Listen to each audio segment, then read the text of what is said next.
बहुत सारे दिल टूटेंगे, फिर भी चेहरों पर मुस्कान होगी। हाँ, आज ये कमाल होने वाला है, क्योंकि इस वीडियो को देखने के बाद बहुत सारे डाउट्स क्लियर होने वाले हैं। कम्युनिकेशन स्किल्स, बहुत सुना है इसके बारे में। जॉब इंटरव्यूज़ में, जॉब डिस्क्रिप्शंस में, स्कूल्स में, कॉलेजेस में, जहाँ जाओ लोग बस इसके बारे में ही बात करते हैं। अक्सर इंटरव्यू देने वाला सिर्फ इस डर से इंटरव्यू नहीं देता है क्योंकि वहाँ लिखा हुआ है गुड कम्युनिकेशन स्किल्स रिक्वायर्ड, क्योंकि वो इसको गुड कमांड ओवर इंग्लिश से कंफ्यूज कर जाता है।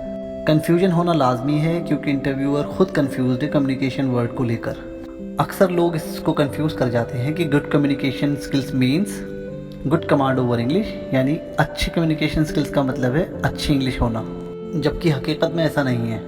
आइए सबकी कन्फ्यूजन को एक साथ दूर कर देते हैं। इसके लिए सबसे पहले हमें कम्युनिकेशन वर्ड का मतलब समझना पड़ेगा। कम्युनिकेशन सिर्फ एक प्रोसेस है, एक प्रक्रिया है अपनी बात को आगे पहुंचाने के लिए, जिसके लिए चार बहुत ही मजबूत खंभों की ज़रूरत पड़ती है, चार बहुत ही मजबूत स्तंभों की ज़रूरत पड़ती है। इस प्रोसेस का सबसे पहला स्तंभ है इन्फॉर्मेशन, मैसेज या बात, क्योंकि अगर आपको अपनी बात किसी तक पहुंचानी है तो उसके लिए बात का वजूद होना बहुत ज़रूरी है, बात की एग्जिस्टेंस, इन्फॉर्मेशन की एग्जिस्टेंस बहुत ज़रूरी है। दूसरा स्तंभ होता है सेंडर, यानी बात पहुंचाने वाला, जिसके द्वारा बात कही जा रही है, जिसके द्वारा इन्फॉर्मेशन दी जा रही है। तीसरा स्तंभ होता है रिसीवर या लिसनर, यानी सुनने वाला, जिस तक बात पहुंचाई जा रही है, जिस तक इन्फॉर्मेशन दी जा रही है।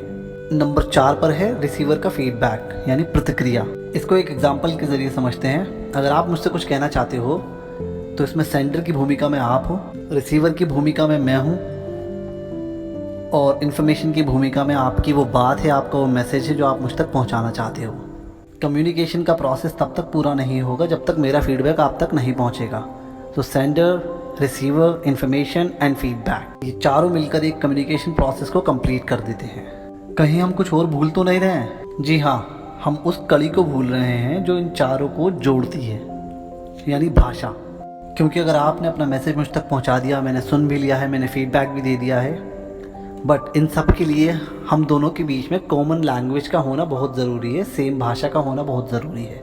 क्योंकि आप अपनी बात मुझ तक सिर्फ एक कॉमन भाषा में पहुंचाओगे, उस भाषा में पहुंचाओगे जो मैं समझता हूं, जो मुझे आती है और जो आपको भी आती है। उसी भाषा में मैं आपको फीडबैक भी दूंगा।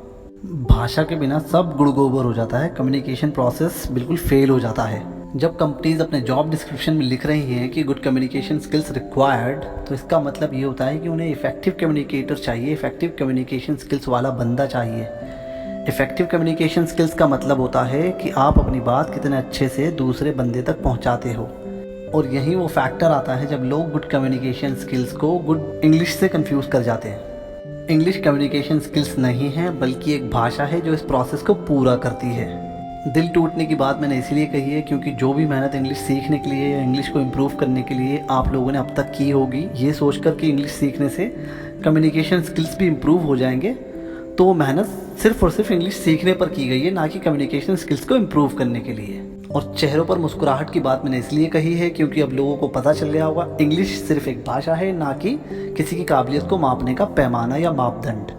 तो अगर आपको इंग्लिश नहीं आती है या कोई और भाषा विशेष नहीं आती है, इसका मतलब ये नहीं है कि आप काबिल नहीं हो, आप बहुत काबिल हो और अपनी ज़िंदगी में कुछ ना कुछ अच्छा कर लोगे। इसका अर्थ ये भी नहीं है कि आप इंग्लिश ना सीखें, बिल्कुल सीखना चाहिए, बहुत ज़रूरी है, बहुत काम भी आती है, पर उसको सब कुछ ना समझें। कम्युनिकेशन स्किल्स एक बहुत बड़ा टॉपिक है जिसे 4-5 मिनट की वीडियो में कवर नहीं किया जा सकता, बल्कि सीरीज़ ऑफ वीडियोज़ बनानी होगी।